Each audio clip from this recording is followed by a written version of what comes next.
जानकारी न्यूज में आप सभी का स्वागत है। वक्फ संशोधन कानून के खिलाफ याचिकाओं पर सुप्रीम कोर्ट के अंदर सुनवाई कंप्लीट हो चुकी है। फिलहाल इस सुनवाई में क्या कुछ हुआ है एक एक करके मैं आपको इस वीडियो के जरिए से बताने जा रहा हूं।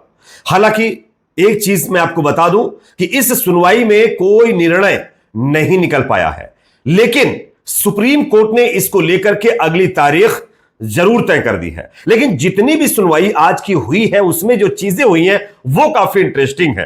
किस तरीके से बीजेपी मोदी सरकार के वकील सॉलिसिटर जनरल तुषार मेहता की तरफ से सुप्रीम कोर्ट में जो बातें कही गई हैं वो अपने आप में परेशान करने वाली है। कुछ बातें ऐसी हैं वो लाइव स्ट्रीमिंग को लेकर के भी है, आगे इसके बारे में आपको बताएंगे। साथ ही साथ एक और बड़ी खबर मैं आपके सामने रखूंगा। सुबह मैंने आप लोगों को एक वीडियो जो है दिखाया था जिसमें बीजेपी के नेता किस तरीके से एक महिला के साथ आपत्तिजनक स्थिति में वीडियो के साथ में देखे गए थे। अब उनका बयान सामने आया है, मीडिया के सामने आकर के वो क्या कह रहे हैं आपको हम उनका बयान भी सुनाएंगे। उससे पहले एक छोटी सी रिक्वेस्ट, अगर ये वीडियो आपको पसंद आए तो इसको शेयर करिए। फेसबुक पर अगर आप देख रहे हैं तो पेज को आप जो है फॉलो लाइक करिए, और अगर आप यूट्यूब पर देख रहे हैं तो प्लीज इसको सब्सक्राइब चैनल को जरूर कर लीजिए। बात करेंगे खबर की। सबसे पहली बात दोस्तों, सुप्रीम कोर्ट के अंदर वक्फ संशोधन कानून के खिलाफ लगाई गई याचिकाओं पर सुनवाई फिलहाल टल गई है। All India Muslim personal law board की तरफ से जो याचिका लगाई गई थी उस पर यह सुनवाई हुई है, और इस सुनवाई में कोई फैसला नहीं आ पाया है। लेकिन इस सुनवाई में कुछ इंटरेस्टिंग चीजें हुई हैं, वो आप जान लीजिए। आगे मैं आपको बताता हूं, उससे पहले आपको यह बता दूं कि मोदी सरकार की तरफ से सॉलिसिटर जनरल तुषार मेहता की तरफ से सुप्रीम कोर्ट को वक्फ संशोधन कानून को लेकर कुछ आश्वासन भी दिया गया है। उस आश्वासन में क्या कहा गया है यह भी आपको बताएंगे। देखिए, सुप्रीम कोर्ट में वक्फ कानून को लेकर सुनवाई होने वाली थी, हालांकि अब यह सुनवाई मंगलवार 20 मई तक के लिए टाल दी गई है, यानी कि यह सुनवाई टल गई है। वक्फ संशोधन अधिनियम 2025 की संवैधानिक वैधता को चुनौती देने वाली याचिकाओं पर 20 मई को सुनवाई होगी। केंद्र द्वारा सुप्रीम कोर्ट में आश्वासन दिया गया है कि स्थिति में किसी तरीके का कोई बदलाव नहीं किया जाएगा, यथास्थिति बनी रहेगी। लेकिन इस सुनवाई में कुछ चीजें हुई हैं जो अपने आप में बहुत इंटरेस्टिंग है दोस्तों। सॉलिसिटर जनरल तुषार मेहता दबी आवाज में सुनवाई के दौरान यह कहते हुए देखे गए कि मिलॉर्ड आप ये लाइव स्ट्रीम बंद करवा दीजिए। अब सवाल यह खड़ा होता है कि आखिरकार सॉलिसिटर जनरल तुषार मेहता को लाइव स्ट्रीमिंग से क्या दिक्कत थी, लाइव स्ट्रीमिंग से क्या प्रॉब्लम उनको थी कि वो लाइव स्ट्रीमिंग को बंद करवाना चाहते थे।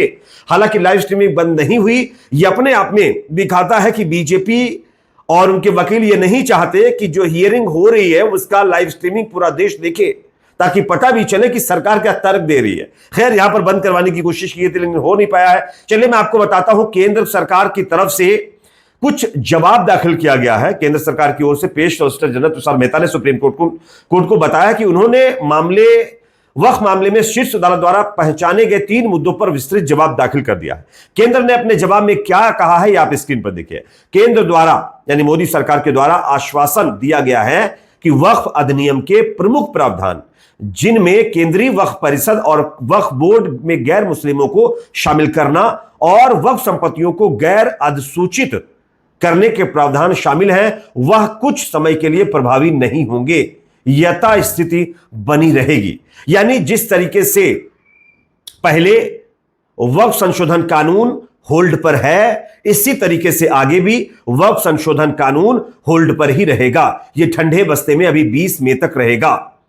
अब 20 मई को जब सुनवाई होगी तब पता चलेगा क्या होता है, लेकिन हां, तब तक यह मामला इसी तरीके से ठंडे बस्ते में रखा रहेगा।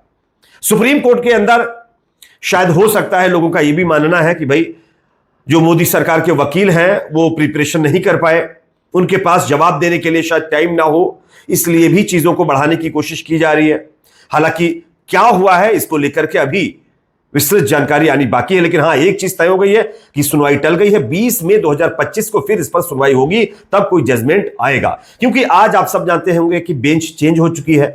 पहले गवई साहब के अंडर में ये सारी चीजें हो रही थी, और अब ये दूसरे जजों के सामने जो अभी चीफ जस्टिस ऑफ इंडिया है उनके जो है पास गई है।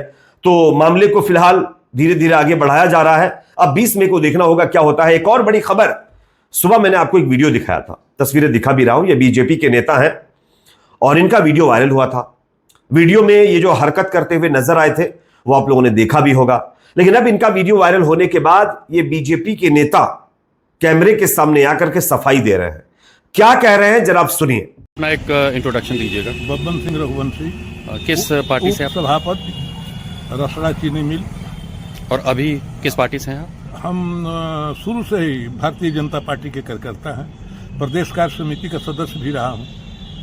और 93 में मैं विधानसभा का चुनाव लड़ा था बांडी से। अच्छा, एक वीडियो वायरल हो रहा है आपका एक डांसर के साथ में, क्या मामला है? और ये हमारी छवि खराब कराने के लिए ये साजिश रची गई।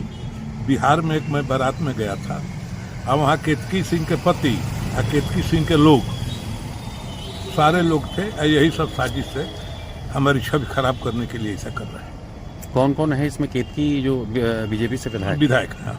अच्छा, क्या और उस समय कौन कौन था वहाँ पे जब जिसने आपका वीडियो बनाया? अब हम क्या जानते हैं, लेकिन उस बारात में केतकी का पति थे। तो क्या मतलब आपको शंका है कि कौन बना सकता है?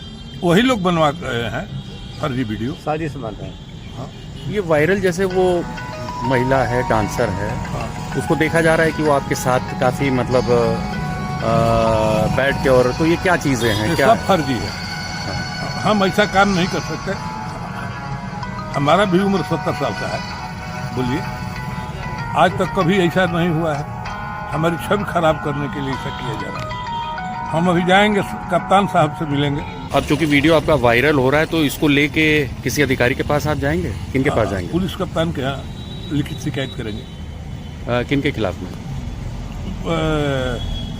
केतकी सिंह के लोगों के खिलाफ जो ऐसा साजिश किया। आपको एक तरीके से बदनाम करने की। तो आप शुरू से ही बीजेपी में रहे हैं और अचानक इस तरीके से घटना हुई। डांसर जैसे लोग कह रहे हैं कि यह वीडियो में वायरल हो रहा है कि डांसर जैसे आपके पास आई, बैठी रही, तो गोद में भी बैठी वो, तो क्या कहना चाहेंगे? फर्जी बनाया गया। बारात में मैं था, मैंने उसको रुपया दिया। ये दोस्तों आप लोग देख सकते हैं, ये बीजेपी के नेता हैं, ये अपने ही नेता के ऊपर आरोप लगा रहे हैं कि उन्हीं लोगों ने, यानी इन्हीं की पार्टी के नेता, बीजेपी के नेताओं ने इनका वीडियो बनाया और उसके बाद ये वायरल किया गया है। इन्होंने ये भी कबूला है कि जिस बारात शादी का ये वीडियो है वहां पर ये मौजूद थे, बाकायदा डांसर को इन्होंने पैसा भी दिया था। लेकिन जो हरकतें इनकी हैं उसको लेकर ये डिनाई कर रहे हैं, कह रहे हैं कि हमने वो हरकतें नहीं की हैं। तो हरकत करने क्या कोई जिन आ गया था क्या वहां पर? क्या इस तरीके की हरकतें करने के लिए कोई दूसरा व्यक्ति इन्हीं के शक्ल का बिठा दिया गया था? ये एक बड़ा सवाल है। लेकिन बीजेपी नेताओं का झूठ क्या कहना, वो तो झूठ भी सच से ज्यादा बड़े दावे की तरीके से बोलते हैं ताकि लोगों को झूठ लगे ही ना। और ये आप जानते हैं कि कहां से शुरू और कहां पर खत्म हो रहा है। और इसी कड़ी में आप देख सकते हैं ये भी डिनाई कर रहे हैं, कह रहे हैं गलत वीडियो बना गया, उल्टा पुलिस में जाने की बात कर रहे हैं। खैर, हम तो उम्मीद करेंगे कि इस वीडियो की छानबीन हो और अगर ऐसी चीजें हैं तो इनके खिलाफ कार्रवाई होनी चाहिए। आप क्या सोचते हैं कमेंट सेक्शन में जरूर बताइए। वीडियो पसंद है तो लाइक, शेयर, चैनल पर नए तो सब्सक्राइब जरूर करें।